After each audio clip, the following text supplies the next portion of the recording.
राजस्थान की चुरू लोकसभा इस बार hot seat बनती हुई नजर आ रही है।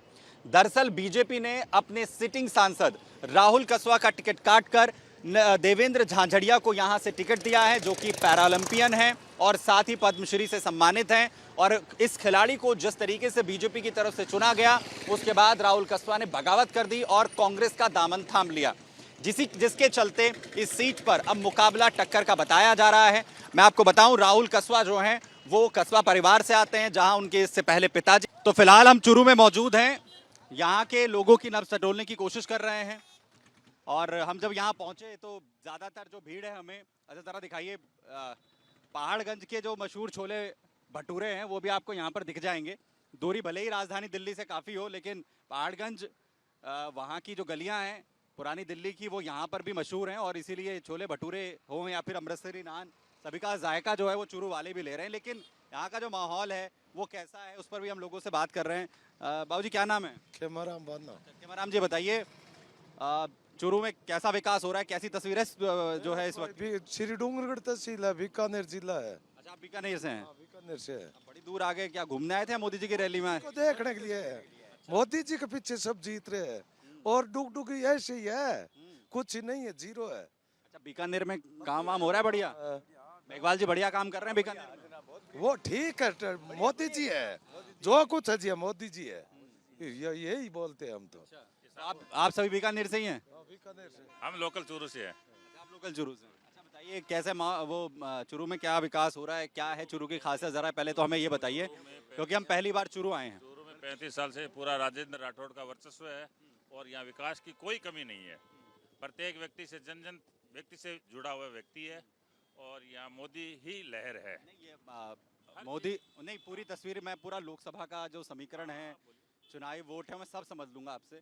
ज़रा पहले मुझे ये बताइए, चुरू की आखिर खासियत क्या है, क्या खास है आपके चुरू में ऐसा कि यहाँ लोग आते हैं, देखते हैं? मैं पहली बार हालांकि चुरू आया हूँ। चूरू में 5-4 हेरिटेज स्थान है, जैसे ऐतिहासिक किला है चूरू का, जिसमें पुराने समय में लड़ाई हुई थी तो उन्होंने चांदी के गोले बरसा दिए थे। ये सबसे बड़ी एक विशेषता है चूरू की पूरे इतिहास में। अच्छा। और चूरू में बहुत से सेठानी के जोड़ा है, यहाँ माल जी का कमरा है, ये ऐतिहासिक चीज़ें हैं। क्या किस्सा था ये जो है चांदी के गोलों का, क्या किस्सा था? एक टाइम लड़ाई हुई थी महाराजा गंगा सिंह जी के टाइम में, यहाँ अटैक हुआ था तो बारूद खत्म हो गया था। उस समय वहाँ के राजा ने, यहाँ के लोकल राजा ने चांदी के गोले बरसा दिए थे। चूरू की ये सबसे बड़ी विशेषता है और चूरू एक बहुत ही शांति प्रिय है। क्या नाम बताया आपने? ओम सिंह। ओम सिंह जी कह रहे हैं। देखिए, राजस्थान अपनी राजपुताना, अपनी जो है राजाओं की जो संस्कृति रही है, अपने जो राजे रजवाड़े रहे हैं, उनके लिए बहुत फेमस रहा है। और वो बता रहे हैं कि कैसे चांदी के उस वक्त में गोले दागे गए, यानी जो संपन्नता थी राजस्थान की, जो राजा रजवाड़ों की, वो कितनी बड़ी जो है वो संपन्नता थी, ये वो तमाम चीज़ें यहाँ पर जो है वो बता रहे हैं। आप चुरू से हैं क्या? अच्छा अच्छा, बाबूजी बताइए, चुरू की क्या खासियत है, पहले ज़रा हमें बताइए चुरू के बारे में, थोड़े से इसके इतिहास के बारे में, जनता भी जाने, लोग भी जाने ज़रा। हमारे बड़गोए थे, मैंने उनसे पूछा कि अपने व्यापार तो आसाम में भी थे, बंगाल में भी थे और वो आप जगह ले भी सकते थे, यहाँ कहाँ डेजर्ट एरिया में कुछ नहीं है, धूल उड़ती है सिर्फ यहाँ। तो वो बोले बेटा ये सबसे सेफ जगह है धरती की, यहाँ न तो भूकंप आता है न बाढ़ आती है, और उनके कहे होंगे लेकिन मेरे को कुछ इतना सा याद है बस। अच्छा, लेकिन ये तो बड़ी बात है, इतना भी हो रहा है तो इतनी गारंटी तो दुनिया में कहीं भी नहीं है। यहाँ का एक जैन मंदिर है भगवान शांतिनाथ का, उसमें पूरी गोल्डन, और मेरे साथ चलो तो घुमा भी दूं। हाँ, हर चीज़ दिखा दूंगा। मेरी एक व्हीकल है, वो लड़के को बोल देता हूँ, वो ले लेगा। नहीं, आप जहाँ कहेंगे हम तो वहाँ, हाँ नहीं, हम तो नहीं, हम तो वहीं घूमने चले जाएंगे, हम वहीं घूमने चले जाएंगे। अच्छा, थोड़ा सा ये भी बता दीजिए माहौल क्या है जरा चुरू का, ये बताइए। शुरू में तो मोदी मोदी मोदी, कोई रोकने वाला ही नहीं है। 25 की 25 आएगी, ये मोदी लहर है, मोदी के बाद में योगी। हम रिपब्लिक भारत से आए हैं, नोएडा से, और राजस्थान की अलग अलग सीटों पे घूम रहे हैं, वहाँ का मिजाज जानने की कोशिश कर रहे हैं, वहाँ के इतिहास को समझने की कोशिश कर रहे हैं, लोग के पास मुद्दे क्या हैं वो सब चीज़ें जानने की कोशिश कर रहे हैं हम लोग। और अच्छा, आप ये जिक्र कर रहे थे अभी यहाँ के माहौल का, यहाँ की सीटों का, तो क्या माहौल है ज़रा बताइए। यहाँ बढ़िया माहौल है, बीजेपी आएगी। बीजेपी का ही वर्चस्व है। क्या कारण है? यहाँ तो एक ही परिवार रहा लंबे वक्त तक, एक सांसदी के तौर पर कस्बा परिवार। यहाँ वो परिवार से बात, जातिवाद का कोई यहाँ चक्कर नहीं है, सिर्फ मोदी लहर है। मोदी है तो सब कुछ मुमकिन है, इसके अलावा यहाँ कुछ भी नहीं है, सब मोदी है। तो कोई जगह बताइए यहाँ पर जहाँ हमें जाना चाहिए अभी तुरंत। आप यहाँ ऐतिहासिक जगह, एक मालजी का कमरा है, एक इन्होंने बताया जैन मंदिर है जिसमें सारा सोने का जैन मंदिर। ठीक ठीक। तो एक दो जगह बता रहे हैं यहाँ के लोग जिस तरीके से, हालांकि हमने भी उन चीज़ों को डिटेलिंग करी है, वहाँ की तस्वीरें भी मैं आपको दिखाऊंगा। चूरू के लोग के अलग अलग मिजाज क्या है वो भी हम समझने की यहाँ पर कोशिश करेंगे। चलिए, मौजूद हैं चूरू के एक चौराहे पर, और इस चौराहे का नाम है धर्म स्तूप। आप देखेंगे जिस पर आपको अलग अलग जो धर्म गुरु हैं उनकी तस्वीर लगी हुई मिलेगी, जिसमें आप जगत गुरु शंकर जी को देख रहे हैं। इसके अलावा आप महावीर स्वामी की एक तस्वीर यहाँ पर देख रहे हैं। परिंदे जो हैं वो अपने लिए कुछ ठिकाने ज़रूर ढूंढ लेते हैं।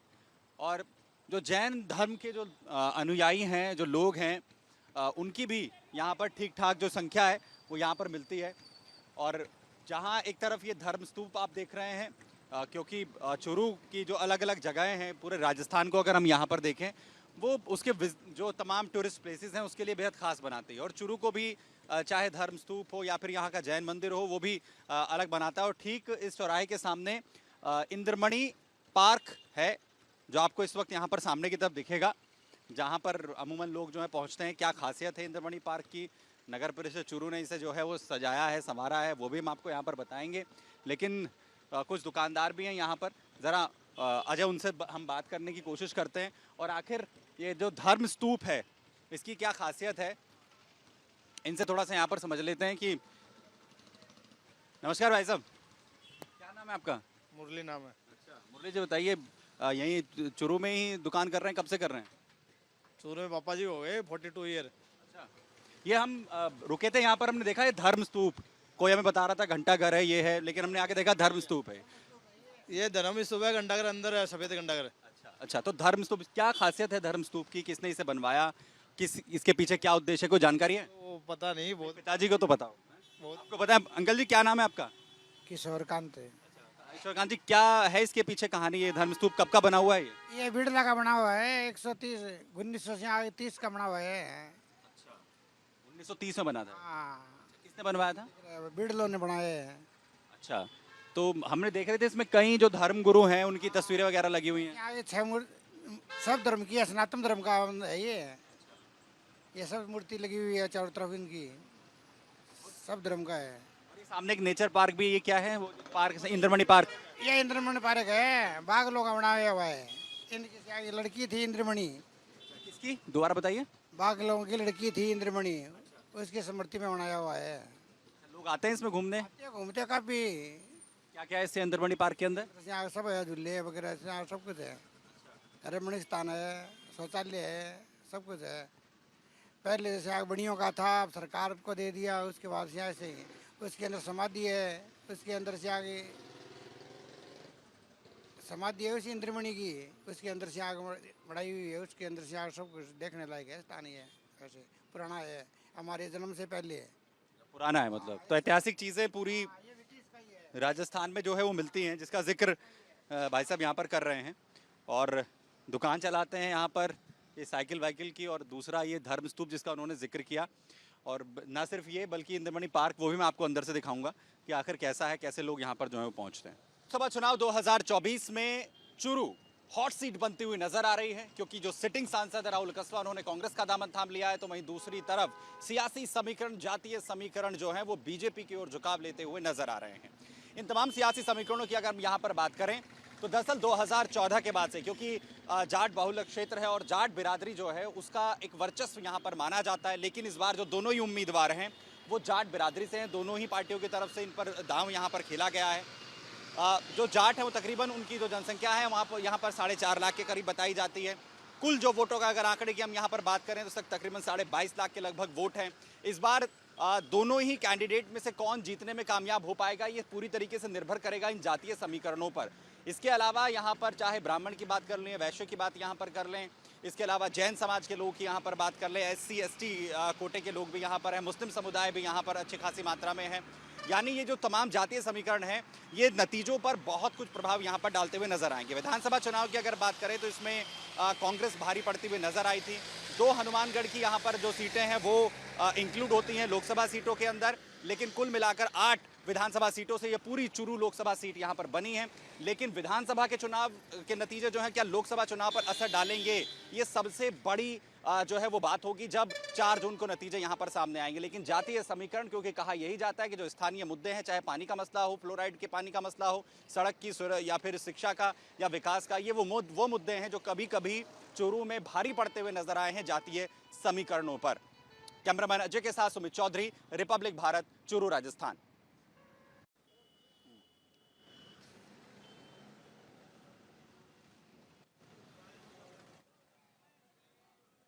तो कवल टी स्टॉल चुरू का, और अगर आपको कहीं का सियासी मिजाज समझना है, जानना है, तो उसकी सबसे बढ़िया अगर कोई जगह हो सकती है वो एक टी स्टॉल हो सकता है। कुछ लोग हैं हमारे साथ और गर्मा गर्म चाय बन रही है, और मुझे लग रहा है चाय के जो चुरू के जो लोग हैं बहुत शौकीन होते हैं। चुरू के लोग चाय के शौकीन होते हैं क्या? हाँ, चाय के शौकीन है। हमारा चुरू शहर है ना, राजस्थान के अंदर इसका इतिहास है। यहाँ जो राजा थे ना, राजा महाराजाओं के टाइम यहाँ जो युद्ध हुआ था बीकानेर के राजा के साथ में, यहाँ चांदी के गोले चले थे। नहीं, ये किस्सा हमने बहुत सुन लिया, कई लोगों के पास हम गए यहाँ पर, उन्होंने भी उस चांदी के गोलों का जो है जिक्र किया है यहाँ पे, और इसलिए हम यहाँ चुरू में कई जगह पर घूमे भी। हम यहाँ सेठानी का जोड़ा जो है गए थे, वहाँ पर क्या इतिहास है उस सेठानी के जोड़े का? सेठानी का जोड़े का तो इतिहास नहीं, पहले इतिहास यही है कि जो से संबंधित है कि पानी के लिए, के संरक्षण के लिए बनाया गया। पानी के लिए, बस वही बात है। राजा महाराजे थे, राजा महाराजाओं को तो नहीं बनाया। वहाँ जो दानदाता थे, जो सेठ साहूकार थे, वो अपना पैसा जो जनता की सेवा के लिए तो वो जोड़ा बनवा देते थे। जब काल रात होता, उस समय काल किसी के पास मजदूरी नहीं होती, उस समय वो इस तरह के कार्य करते थे, जन कल्याण के लिए कार्य किया है। पानी की समस्या राजस्थान में हमेशा रही है, और चूरू शहर के अंदर तो फ्लोराइड पानी है, और काफी दिनों से ये, अगर मोदी जी से हम यही उम्मीद करेंगे कि चूरू शहर के अंदर मीठा जल आ जाए, गंगा जल आ जाए, गंगा का पानी पहुंच जाए और समस्या दूर हो। TDS है ना -600 है, 650 से लगभग ऊपर है माइनस, मतलब 100 के ऊपर भी है ना, दूषित पानी होता है, पीने के योग्य नहीं है। तो पानी की तो बहुत बड़ी समस्या है। अच्छा, ये बताइए चुरू के साथ साथ माहौल जो है वो कैसा है? आपसे पूछूंगा, सबसे बात करूंगा, चिंता ना करो। ये बताइए कि जो चुरू का माहौल कैसा है यहाँ पर अभी, इस बार किसका मुकाबला है, कौन टक्कर में नजर आ रहा है? देखो जी, चूरू का चुनाव है ना, ये सबसे बड़ी हॉट सीट है। अब क्या हुआ कि राहुल जी कस्वा है, वो कांग्रेस में आए, उनको बीजेपी ने बहुत कुछ दिया। उनके पिताजी से लेकर अब तक 33 साल में बीजेपी ने उनको दिया ही दिया है। अब जो मोदी जी की योजना है, वो नए कार्यकर्ता को ऊपर लाते हैं। आपको अवसर मिल गया, ये संगठन में भी ये करते हैं कि 2 साल अध्यक्ष रखते हैं, 1 साल 2 साल दूसरे को बना देते हैं, ठीक है, रिपीट होता रहता है। अब वो टिकटें कटी। राहुल जी क्या है, जातिवादी कर रहे हैं, अवसरवादी और अलगाववाद की बात कर रहे हैं। ये 2000 जो है 19 में नहीं ऐसा हो रहा था, 2024 में जब चुनाव हो रहा है तभी हो रहा है। राहुल कस्वा तो इससे पहले बीजेपी में ही लड़ रहे थे। हाँ, बीजेपी में लड़े थे। आज बताओ, अब बीजेपी में उन्होंने टिकट नहीं दी, ठीक है, तो वो फुदक के यहाँ आ गए कांग्रेस में, और कांग्रेस ने उनको गले लगा लिया। मैं NSY का पूर्व प्रदेश सचिव हूँ। मैंने अपने जीवन में जब से होश संभाला, स्टूडेंट लाइफ से लेके अभी तक कांग्रेस का झंडा ऊंचा किया। अच्छा, ये बताइए कि कितना विकास हुआ है 2014 के बाद से, जब से प्रधानमंत्री सेंटर में आए हैं तब से लेके यहाँ पर कितना विकास हुआ? सेंटर में आए हुए मोदी जी के तरफ। चूरू में कितना विकास हुआ है उसके बाद? चूरू तो विकास के मामले में तो जैसे मतलब गौण ही मानता हूँ मैं, जिस तरीके से विकास होना चाहिए वो नहीं हुआ। अब राहुल कस्वा क्या है कि चूरू की जनता को बेवकूफ बनाता है। अब जो विकास कितना हुआ है उसके बारे में बात करते हैं। हम यहाँ पर बात करते हैं इंफ्रास्ट्रक्चर की। राहुल कस्वा के बारे में तो हमने खूब बात कर ली। हम ये जानना चाह रहे हैं कि 2014 से जब से प्रधानमंत्री सेंटर में आए हैं तब से चुरू में किस तरीके की चीज़ें बदली हैं? क्या शिक्षा पर काम हुआ है? क्या अस्पताल वो के अंदर काम हुआ है? अस्पताल हम यहाँ पर गए थे, हमने देखा अस्पताल में, क्या अस्पताल में जो स्वास्थ्य जो सुविधाएं हैं उनमें बदलाव आया है? शिक्षा क्षेत्र में बहुत बदलाव आया है। यहाँ मेडिकल कॉलेज बनी है। मेडिकल कॉलेज तो देखो, बात तो देखो करनी पड़ेगी। मैं कांग्रेस में रहा हूँ और कांग्रेस की विचारधारा से जुड़ा हुआ हूँ। अब मैंने कांग्रेस की विचारधारा को छोड़ के न कुछ गलतियाँ अब कांग्रेस करने लगी है। पहले ठीक पार्टी थी, अब वो पार्टी भ्रमित हो चुकी और वो कमजोर अपने आर में, उसका आत्मबल टूट चुका, ठीक है। तो ये तो जो मेडिकल कॉलेज है ये तो कांग्रेस की देन है। ठीक है, अच्छा ये बताइए ना, आपका क्या नाम है? विक्रम नाम है। विक्रम, ये बताइए चुरू में और क्या कुछ है, तस्वीर कैसी है 2014 के बाद से, जब से प्रधानमंत्री सेंटर में बने नरेंद्र मोदी जी? चुरू में विकास हुआ है क्या? हाँ, विकास तो हुआ है, लेकिन बीजेपी को जो अंतरे कले से बहुत नुकसान होगा अबकी बार। नहीं, बीजेपी को छोड़िए, उसको अंतरकलह का होने दिए विश्वास। चुरू वालों को, जो चुरू के रहने वाले हैं, उनको फायदा होना चाहिए। ये बताइए, चुरू वालों को 2014 के बाद से, जब से बीजेपी सेंटर में आई, उसके बाद से यहाँ के लोगों को कुछ फायदा हुआ है क्या? स्कूलों के अंदर जो है कुछ सुधार हुआ है? सड़कों में क्या सुधार हुआ है? अस्पतालों में क्या सुधार हुआ है? कुछ हुआ है यहाँ पर? हाँ, 40% कह सकता हूँ, 40% दूंगा। सुधार है, तस्वीर बदली है। बिल्कुल बदली है, लेकिन अब की बार ये होगा, चूरू में वोटर का रुझान है ना, मैं बता रहा हूँ आपको, आपसी अंतरे कलह की वजह से ही नुकसान होगा बीजेपी को। चलिए, वो अंतरकलह को अपने आप बीजेपी झेलेगी। नाम क्या है आपका?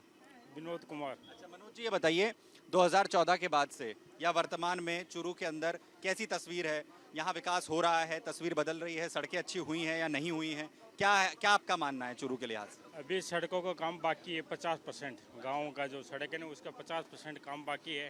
और रही बात शिक्षा की, शिक्षा के अंदर जैसे मेरा गांव रतन नगर है, शहरी पड़ता है, उसमें 3 स्कूल सरकारी बंद हो चुके हैं और 10 साल के अंदर भारत के अंदर 13 लाख स्कूल बंद हो चुकी है। तो ये शिक्षा के लिए बहुत बड़ा एक अटैक है और इससे है ना अपना देश जो शिक्षा के अंदर पीछे जा रहा है। अस्पतालों में कुछ सुधार हुआ है? अस्पताल वगैरह में कुछ सुधार हुआ है यहाँ पर?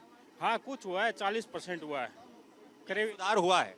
सुधार हुआ, लेकिन अभी 20% बाकी हो है। सकता है, अभी और सुधार की गुंजाइश है। क्या नाम है सर आपका? बजरंग बाजार सर। बजरंग जी, ये बताइए 2000 एक मिनट, अरे मेरा बात तो सुन लीजिए। व्यवस्था पे बात करो तो हाँ, मेरे को ये बताइए 2014 के बाद से चुरू में कितना विकास हुआ है, कितना बदलाव हुआ है, ये बताइए। यहाँ कोई विकास नहीं हुआ सर। 14 से यहाँ सबसे बड़ी जो चूरू क्षेत्र की जो समस्या है वो यहाँ रोजगार की है कि यहाँ से रोजगार के लिए लोग बाहर पलायन करते हैं। वो समस्या आज से 30 साल से यथा स्थिति बनी हुई है। उस पर किसी भी पार्टी ने, किसी भी एमएलए या सांसद ने कोई काम नहीं किया कि यहाँ कोई बड़ी इंडस्ट्री आए जिससे 10-5 हज़ार लोगों को रोजगार मिले। इस तरह का काम दोनों गवर्नमेंट आ चुकी, किसी भी एमएलए या मंत्री ने, एमपी ने नहीं किया। सड़कों का क्या काम हुआ है? अस्पतालों में क्या सुधार हुआ है या स्कूलों में कुछ काम हुआ है 2014 के बाद से? में काम ये हुआ है कि जो स्कूलें थी सरकारी वो 60% बंद हो चुकी है या उनका समायोजन कर दिया गया है, तो ये बढ़िया काम हुआ है। बस मुकाबला इस बार दोनों के बीच में कैसा है? मुकाबला एक तरफा है, कोई मुकाबला ही नहीं है। कौन आ रहा है? मेरे हिसाब से कांग्रेस आ रही है एक तरफी। ठीक है, तो मिला जुला असर है। अलग अलग जिस तरीके से लोगों से हम बात करने की कोशिश कर रहे हैं और इसी तरह और जो है चुरू की जनता क्या सोचती है वो भी तस्वीर हम आपको लगातार यहाँ से दिखाते रहेंगे। कैमरामैन अजय के साथ सुमित चौधरी, रिपब्लिक भारत, चुरू, राजस्थान।